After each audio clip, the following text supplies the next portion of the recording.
Hi, Cailen Ascher here from Calm Biz, and recently I was on a coaching call with a yoga teacher who brought up a really awesome question, and I wanted to share that question with you guys because perhaps you are wondering about it too. So the thing is she has completed her teacher training and she has an idea for a yoga niche that she thinks will be really marketable. She has the long-term vision, where she wants to be a year from now, 5 years from now, 10 years from now, the community she wants to have, the business she wants to have, the offerings she wants to be able to give out to her community. But she was missing what she needed to do today, tomorrow, and next week to get her there, to get her on the path of that big, big goal.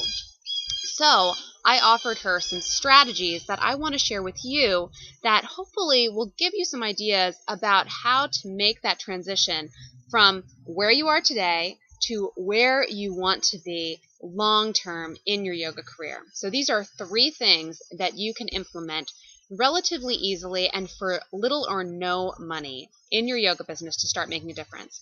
Number 1 is to start a yoga newsletter. You guys have heard me say this before. I built a whole course around it called 2 Hours to Yoga Biz because it's that important. A newsletter begins to establish your presence online and also establish your credibility as a yoga expert. It's also a great way to build your yoga community because you can include an opt-in for your newsletter on the home page of your website. So anybody who stops by your website and is interested in the kind of yoga that you are teaching can sign up and become a part of your yoga community. Okay, so number 2, it's a really, really great idea to get yourself out there onto other people's blogs, other people's online magazines, other websites. So pitch yourself as a guest expert to be interviewed or even offer to write guest posts for other online yoga blogs. So this is easier than you think. A lot of blogs like Elephant Journal, Mind Body Green, My Yoga Online, Yoga Anonymous, all these places, all the blogs that you likely read often accept contributions from yoga teachers. So come up with a great pitch idea that speaks to the kind of students you're hoping to draw in and write a post. Pitch it to them. If they take you off on it, great. If not, pass it along to the next yoga blog on your list. And the key here is that make sure you include an author bio.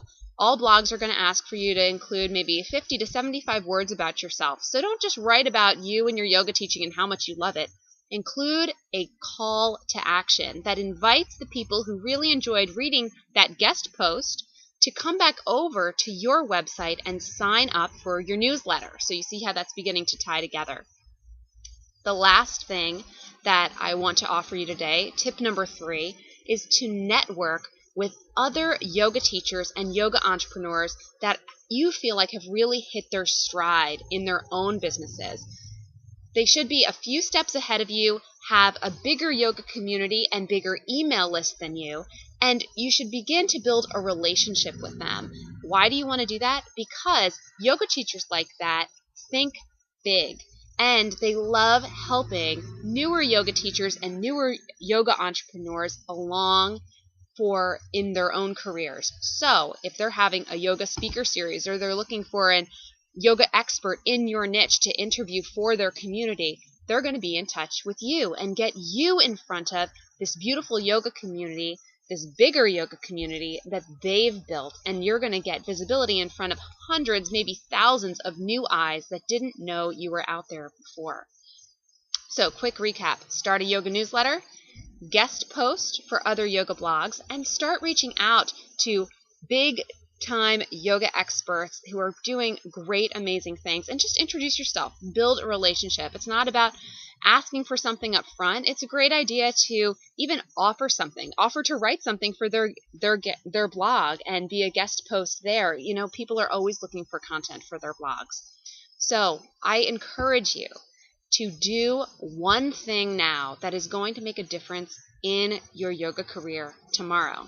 So send an email to a yoga expert that maybe you've been following for a while and even just congratulate them on the good work they're doing. Tell them that you love the work they're doing, what they've written, a recent interview they conducted, just something nice and friendly to get you on their radar.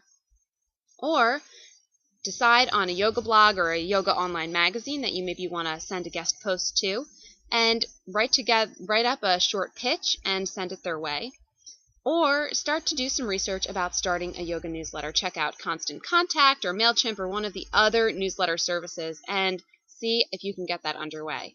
So, I really, really hope that these 3 tips have got you thinking about how to transition from where you are today in your yoga career to where you want to be long term with your big, big vision for your yoga career. And as always, for more business and marketing advice just for yoga teachers, you can find me over at calmbiz.com. I'll see you there.